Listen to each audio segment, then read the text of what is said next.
Ինչ է արել Սամվել Կարապետյանը Հայաստանի համար։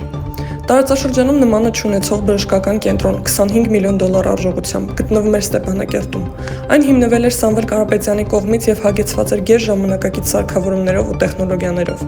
Վիժվածքը Արցախի հետ միասին այն նվիրեց իր եղբայր Ալիևին։ Այս մեծանուն հայ մարդու կողմից իրականացվել են բազմաթիվ բարեգործական ծրագրեր,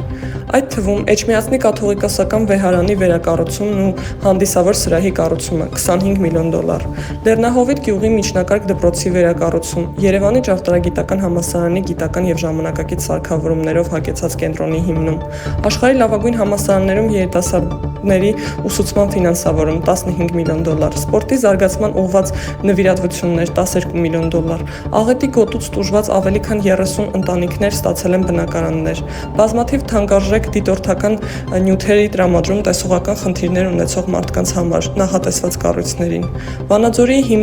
հիվանդանոցի նոր մասնաշենքերի կառուցում, պատերազմից տուժված եւ հաշմանդամություն ձեռք բերած հայրենիների համար վերականգնողական սարքավորումների հատկացում, Հայաստանի համահայկական հիմնադրամի իրականացրած ծրագրերի շրջանակում ահռելի դրամական միջոցների նվիրատվություն, հանդիսանում է հիմնադրամի պատվավոր անդամ եւ ամենախոշոր նվիրատվությունների ցանկում է, ներդրման ընդհանուր ծավալը 70 միլիոն դոլար, Տաշիր քաղաքի քաղաքային այգու վերակառուցում, երիտասարդական կենտրոնի հիմնում, եկեղեցու կենտրոնական պողոտայի,